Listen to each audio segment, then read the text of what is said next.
Certainty is the enemy of knowledge, and doubt is the engine of progress. This was written by Karl Popper, and in this episode, we will find out how Karl Popper built a philosophy for progress. Popper believed that everything humans know science, morality, politics, even common sense advances not because we find the perfect truth, but because we constantly challenge, test, and attempt to disapprove what we think we know. Popper wrote a book called Conjectures and Refutations that explains his principles of falsibility and his vision for an open, self correcting civilization. Humans have cravings for certainty. From childhood, we want answers clear, definite, final answers. Why is the sky blue? Where does the lightning come from? What happens after we die? And throughout the history, people offered answers through religions, myths, leaders, ideologies. These explanations made us feel safe. They stitched the chaos of the world into a single story. But Karl Popper had a radical insight. He says, humans don't live in an objective world, they live in a world of meaning, and that meaning is rarely the same as truth. We don't cling to the beliefs because they are correct. We cling to the beliefs because they are comforting. Popper saw this clearly in the ideologies of his time, like Marxism, Freud psychoanalysis, fascism. Each claimed to explain everything, every action, every event, every human behavior. And that is where the problem is. If a theory explains everything, it explains nothing. Those systems were unfalsifiable. No matter what happened, they could twist the story to fit their worldview. And this, Popper said, is the signature of pseudoscience.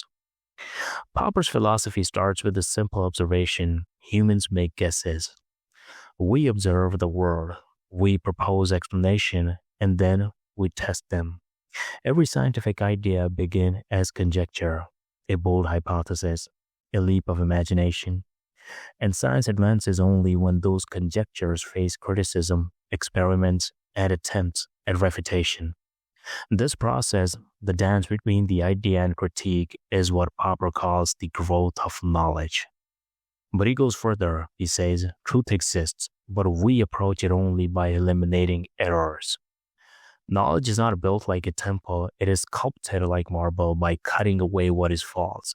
That means the most important skills for a society is not believing the right things, it is the willingness to challenge what we believe. Now, what makes science actually science? Popper's greatest contribution is his definition of what separates the science from pseudoscience. A theory is scientific only if it can be falsified. That is what Popper says. That means it makes risky predictions, it forbids certain outcomes, it makes the chance of being proven wrong.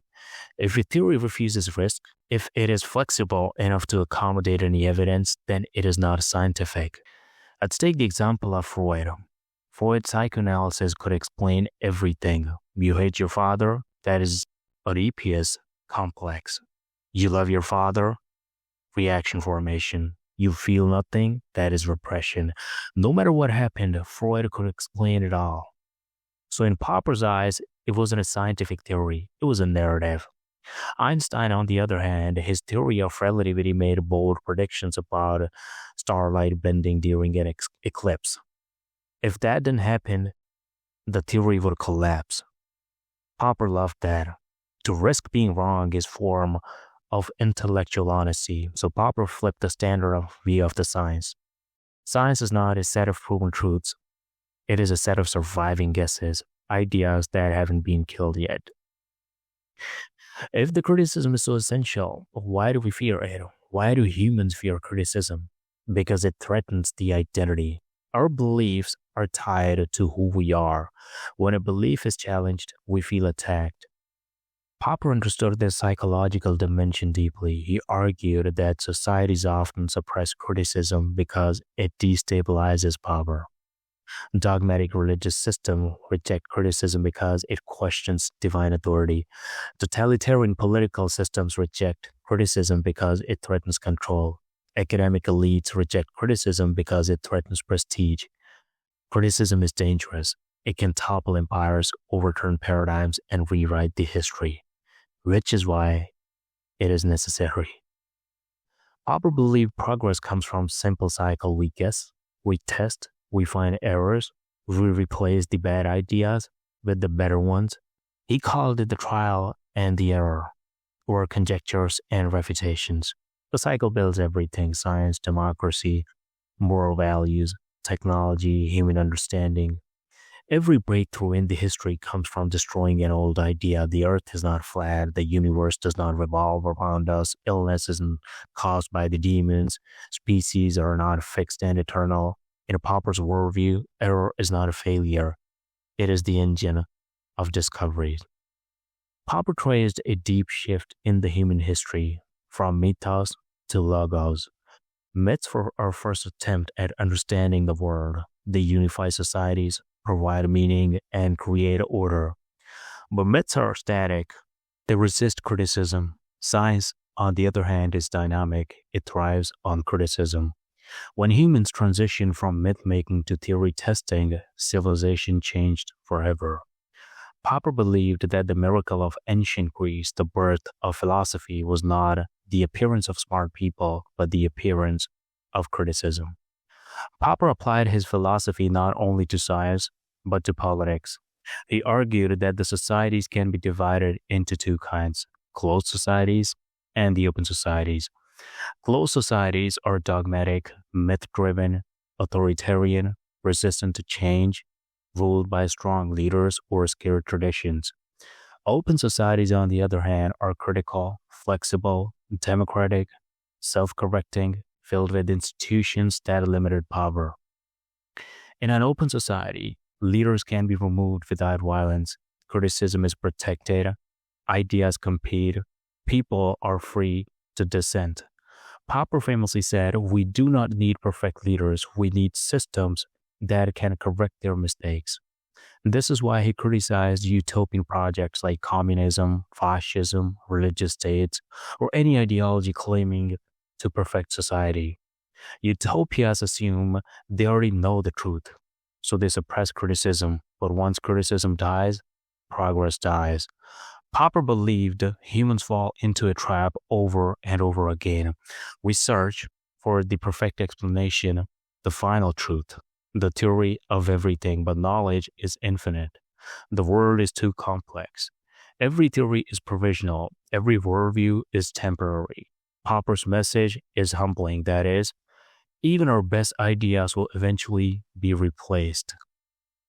This is what separates progress from stagnation. A civilization that embraces changes evolves. A civilization that clings to certainty collapses.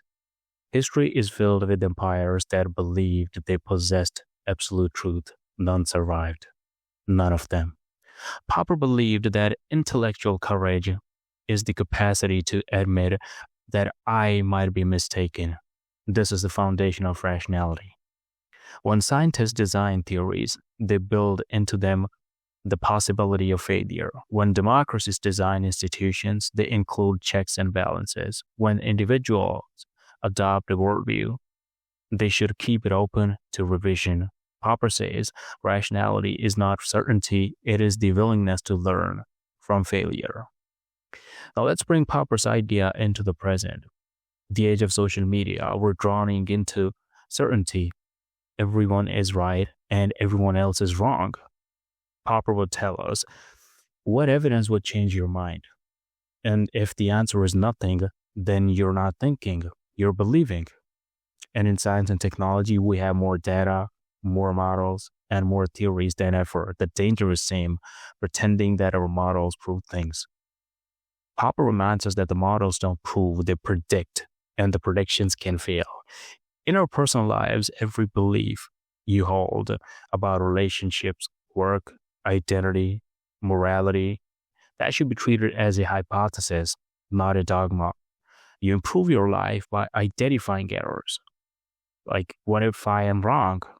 What assumptions blind me? What habits keep failing? Popper's philosophy is a tool for self-transformation if you know how to use it. And if we take in the fields of politics, Never trust systems that silence dissent, punish criticism, worship leaders, claim to have the answer to everything. Popper believed that the most dangerous ideas in the politics is the quest for certainty.